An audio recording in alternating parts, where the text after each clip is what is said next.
Not getting rid of me yet. Okay, so open up to the engage questions. We are on page 16 in your Little Atheist book. Yes?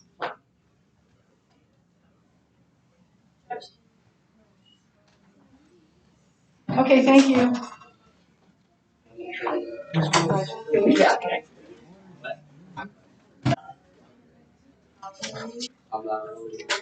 This is the season time frame that would be true.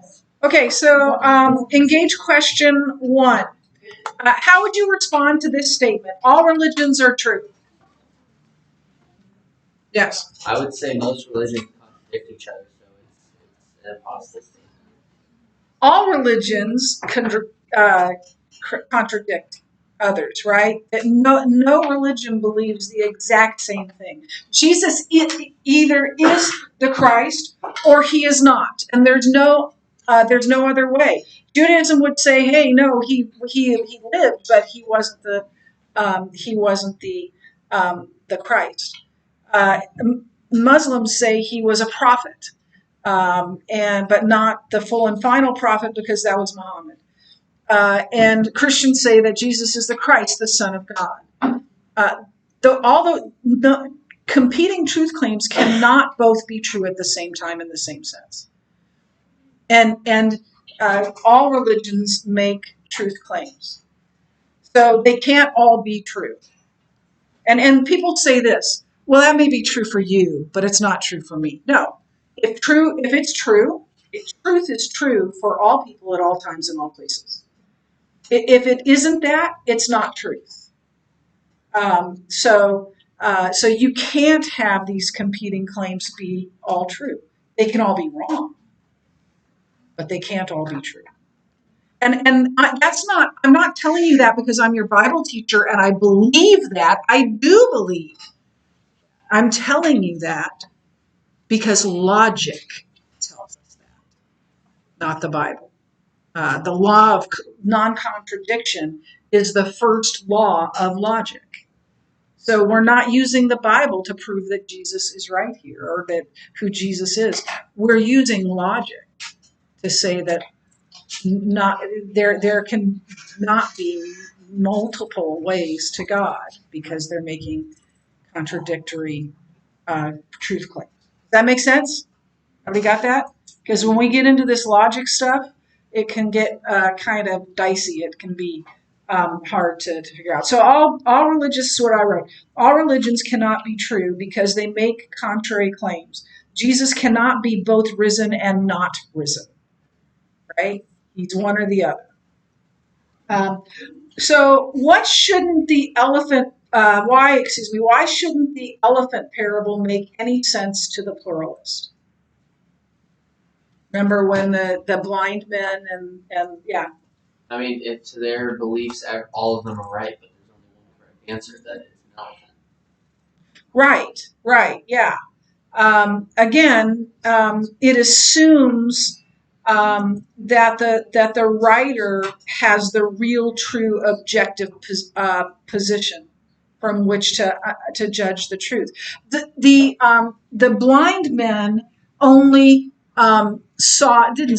only perceived part of the elephant, and since they couldn't see everything about the elephant, they believed that the elephant was a fan or was a wall or was something else because they had limited understanding of the elephant. So but there is someone, and we talked about this. There is someone who does have the correct perspective. Who is that? The narrator. He saw the whole. He knew it was an elephant, right? He saw the true picture. So when we compare this to what people say about religion, I did not. Let me do that, and thank you. I'll do it. Okay, we're back. We're back. So, um, so why shouldn't the elephant parable make any sense to the pluralists? Did we do that one already? Oh, okay. Yeah. Yep. You're right. So 3. What are some of the main issues you learned in Chapter 1 regarding pluralists? What did they tell you about pluralists? They're not very tolerant.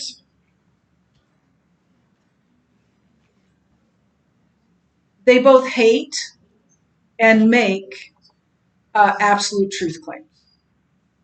They hate the absolute truth claims of Christianity, but they make absolute truth claims as well. It's a matter of which absolute truth claims that are being made. If they agree with it, they're fine with that. If they don't, they hate it, and they tend to vilify Christians in that belief. And then they hold, and I'm going to use a word that you probably don't know, but they hold to completely untenable positions, beliefs.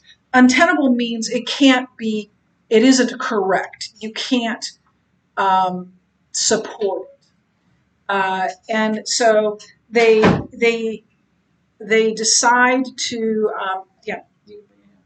thank you.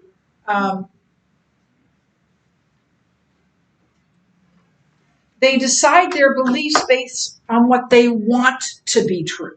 Does that make sense? Like Santa Claus. There came a time with my youngest sister. She